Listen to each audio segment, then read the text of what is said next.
said, as we have been taught that there is one consciousness present in all beings. So when one conscience, not one conscience present in all beings. And the conscience acts like a mariner's compass pointing towards the right direction. How can we say that based on the individual conscience, that which is right for one and maybe wrong for another? Does it mean a conscience is different in different beings? Am I right, Hariji? Yes. Right. So I did briefly mention a little while earlier as well. You are right to say that conscience is the same in all beings. What varies in you and me are our convictions. Conviction is determined by the factors which you took into account to make a rational decision and come to a conclusion that I would like to pursue this or I wouldn't like to do this. That choices you have made based on the circumstances in the past, they have transformed or translated into convictions. So what differs between two people are the various convictions. I'm convinced to lead a particular life, a particular way. You're convinced to live a particular life. Now, whose conviction is to be taken as a standard for you, sir?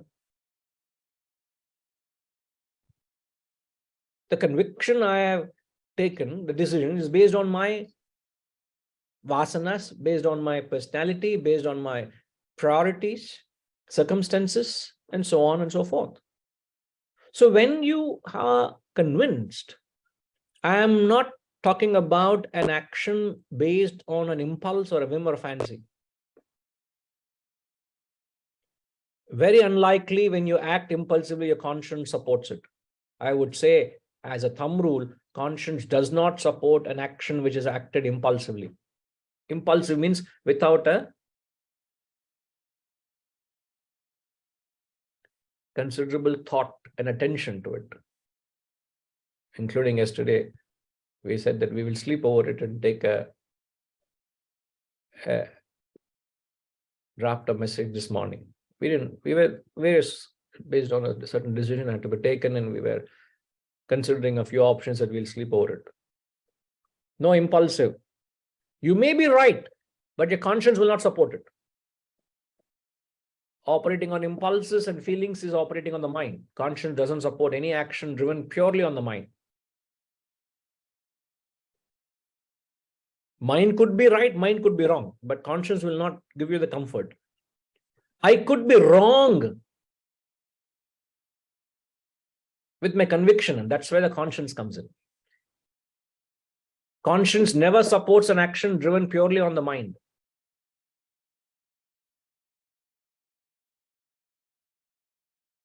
I'm making a categorical statement. I hope I don't get stuck in my statement later. Your conviction can be right, can be wrong. And that is where your conscience comes in. Because each one is operating with different factors and conditions. That's where the conscience comes in. So even though the conscience is the same and it points us in the right direction, each one has to plow through your vasanas to get to the goal of realization, sir. What is the right path? Right path is to lead a life of satyam. Satyam is being true to your nature, true to your personality, true to your goal. So the conscience comes in, it justifies your action because you're being true to your nature. And since your nature is different to my nature, my conscience helps me to use my nature, my vasanas, my actions as a means to get to the goal. Conscience points me to the goal. But sir, if, let's say, sir, I am hosting a party, the place I am, all right, and I've invited many people from the city. I'm expecting 1,000 people with their families. Each one is scattered in different parts of the city. Will everyone take the same route to come to the same destination? The destination is the same. Will everyone take the same route? Impossible.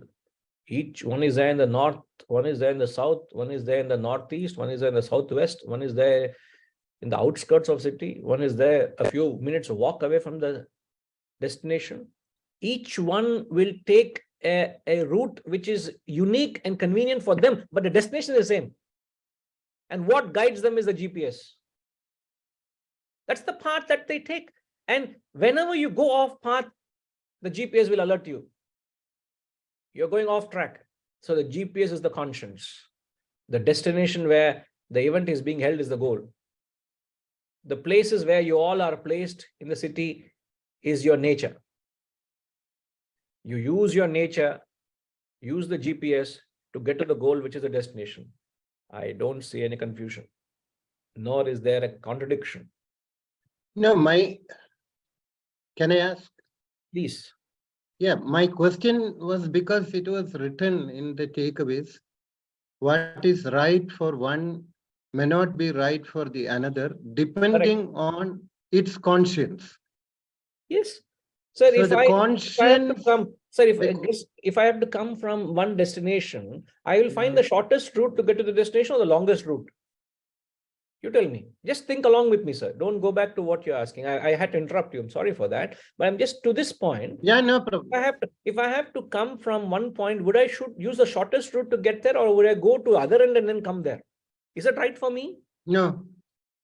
That's all I'm saying. That's what that statement says. So where is the difficulty to understand that your conscience is what is right for you may not be right for me? I can take a walk and come to the destination. Another person has to hire a cab and come. Another person in a different city has to take a flight and come. A person in another city will take a walk and come. And satyagraha pandranga enna? He's not taking a walk to Dundee. Dundee Mart is not doing. Oh, I will go. I'm going to Ahmedabad where Gandhiji has a Sabarmati ashram. So I'll go walk like Gandhiji to attend the wedding. You might become like Gandhiji. Fit, and it's a good idea, in fact. Start walking. But what is right for you may not be right for me. So who is a yardstick? That's what I'm saying. You can't take, the Shastras don't give a do's and don'ts, sir. The Shastras, what they give is be empowered and guided by your conscience. There's nothing right and wrong. The Shastras themselves say, even if you kill a Brahmana, is nothing wrong. You kill your Guru, Dronacharya, it's not wrong. That doesn't mean you try to find an opportunity to attack your Guru, either physically, emotionally, intellectually. Oh, I'll attack his intellectual rights. I'll file a case against him. In the Madhuri Ninga Panadingo. Yes, because Arjuna did that. What Arjuna was told to is to kill his Guru. So what was right for Arjuna may not be right for you and me. Therefore, don't get into the action by itself. There's nothing as right and wrong. What determines an action as right or wrong is it supported by the conscience? And conscience takes your situations and conditions and factors into account and guides you. The conscience is dynamic. It's not static. It's fabulous, amazing how the conscience is able to adapt. If I have to break I took example, I think a week or two earlier. If I have to jump the signal and break the traffic rules because I have a patient in the car, I have to reach the hospital, I'm not having an ambulance, I have to rush to a hospital. I had to do that, in fact, not long ago. My father, after a certain side effect of a medication, he was almost showing signs of paralysis. His tongue became so thick, he couldn't open his mouth. One side of the face was lagging. You will not believe. I got into a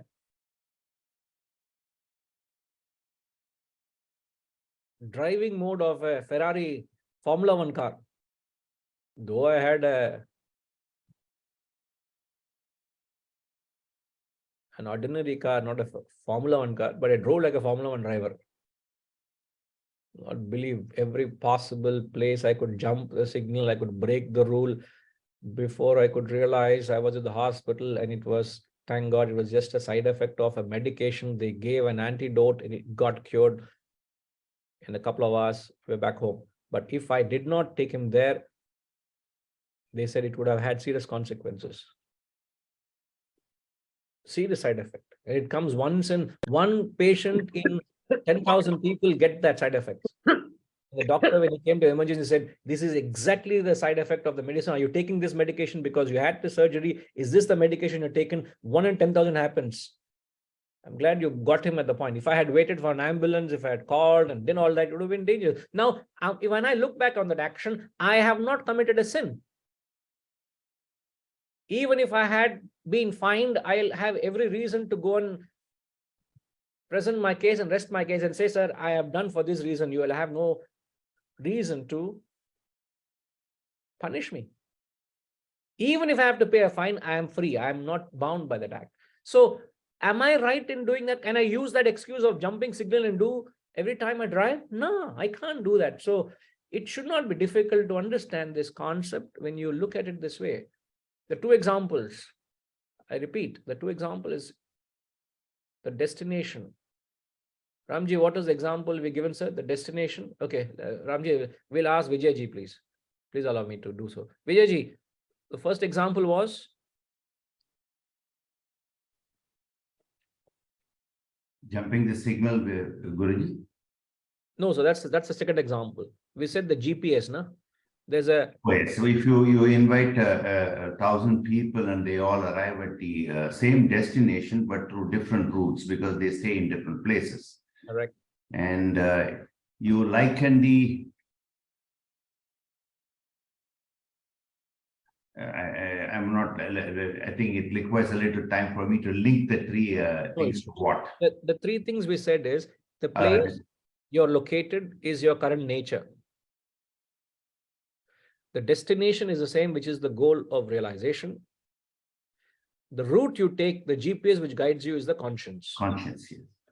So each one takes a route which is very convenient, which is the right path to get to the same destination, which may not be applicable to everybody else, may not be suitable. Right, sir? Guruji, I have a small doubt in this. In fact, somewhat similar to what Hariji was asking. I was under the impression, or maybe it's wrong, is that the conscience is the same all the time. But then how we look at the situation and how we respond to it using our intellect or whatever it is, and we act, differs from people to people and situation to situation. And because if the conscience is not absolute, there is no, a society. I mean, what is right should be right to everyone, but what I do with that thing under the circumstances, I act differently depending on my analysis and my, compulsions. So, which possibly puts what Mr. Hari is asking and what we have been discussing in the same plane. I mean, like to me or to anyone, jumping the light is wrong. However much we, discuss that, maybe, I mean, I don't want to bring the law of the land into it. I'm talking about a societal rule as it is now, the jumping light. Because the law of the land can be different, then it becomes some value systems involved in some cases. So all of us knew it, but then if we flout it for a specifically thought out reason for a cause, for a purpose, it's okay. I mean, like you mentioned, Guruji, that, under all circumstances, you won't be flouting this light. But under certain specific circumstances, for a purpose, for a reason, you do. But how you react under the situation is different from how I might have reacted.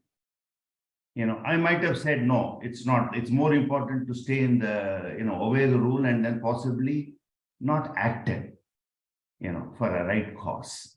So we differ. And to that extent, I perceive that what conscience, I mean, within quotes, and the action is different from you and me. But both of us were told sometime or other on a flash of moment that it's wrong.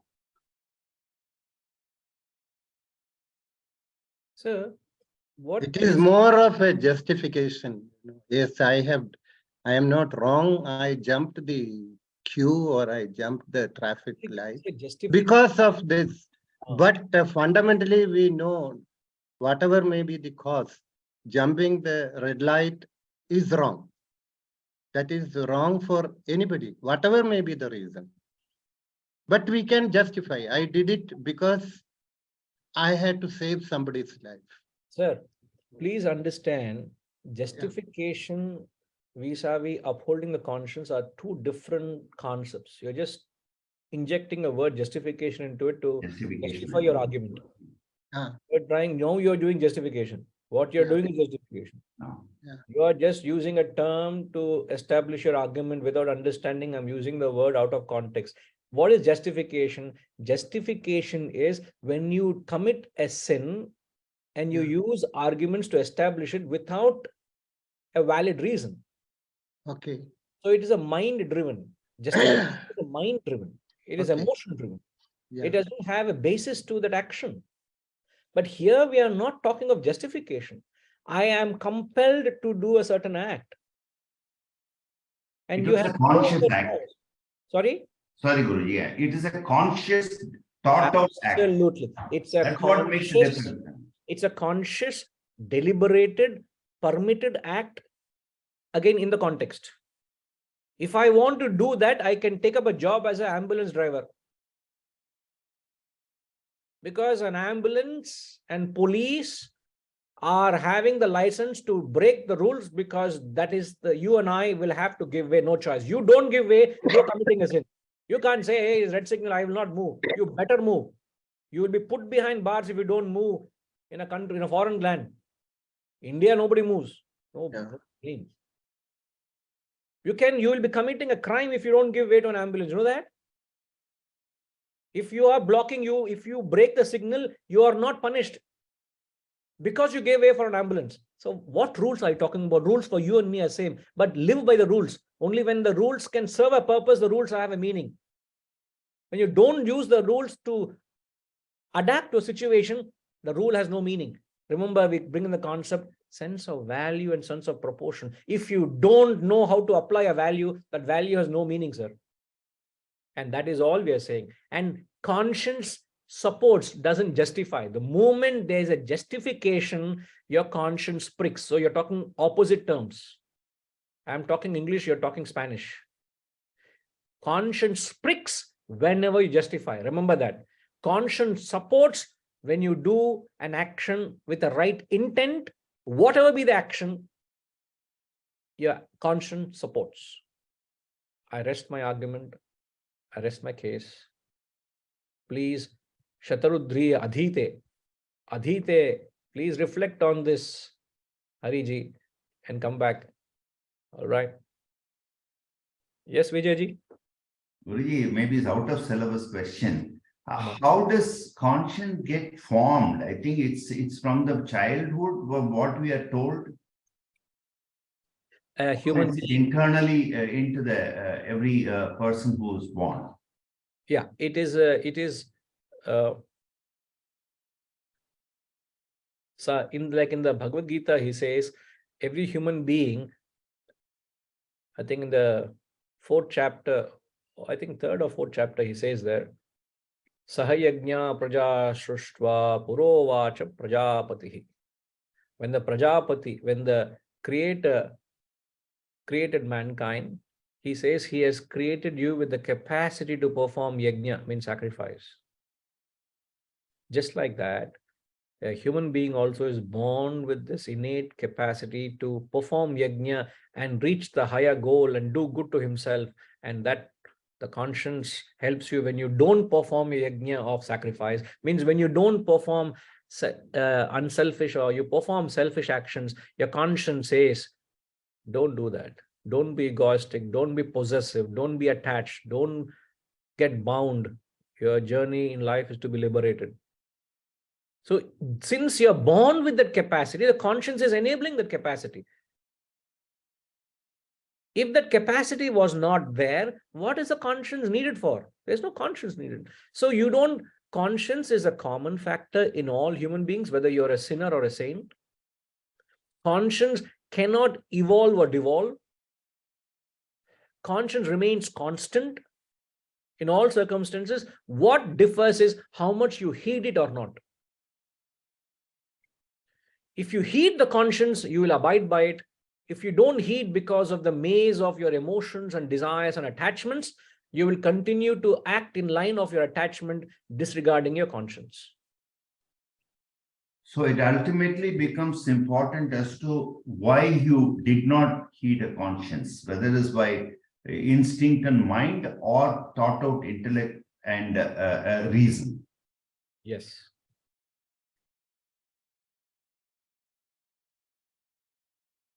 Thank Okay, you. so thank you. Thank you, Hari. Ashama had independently messaged me. She's asking, do our circumstances influence our convictions to some extent? Exactly. Certainly. Your convictions, as I've said, are determined and defined by situations, circumstances, the context you are in, the act which you perform based on what context you are. You may not do the same thing another time, but at that point, you had to do in a particular way. What determine your situations determine, right? I hope that helps, Ashama. And Ushama is asking, can you strengthen the conscience? No. As I've said, conscience is the same in everyone from birth to death, same in a sinner and a saint. You can only, no, it's like asking, can I increase the luminosity of the sun? It's very dull morning. Even though it's 10 o'clock, I feel it's very dull. Why? It's because cloudy and misty and it's very cold. I want to increase the luminosity of the sun. No, the sun is the same brilliance, self-luminous. It doesn't need anything else to lend luster to it. It doesn't need anything. But it is gloomy because of the clouds or whatever it is. And the clouds. But So, Guruji, suppose we keep on heeding to the conscience, so will it become more, I mean, the clouds will disappear and will it become more luminous? Is it possible? When you keep acting in accordance with the conscience, your actions become more sattvic, and such sattvic actions are more attuned and permitted by the conscience. The more rajasic and tamasic actions I perform, the conscience also gets clouded by the emotions that arise out of rajas and tamas. The passion of rajas, the indulgence of tamas clouds the conscience. So even when the conscience sometimes says certain things, you are carried away by the momentum of the rajas and tamas. Yeah. Rajas predominates or tamas predominates. You are not able to realize that I am going in a wrong direction.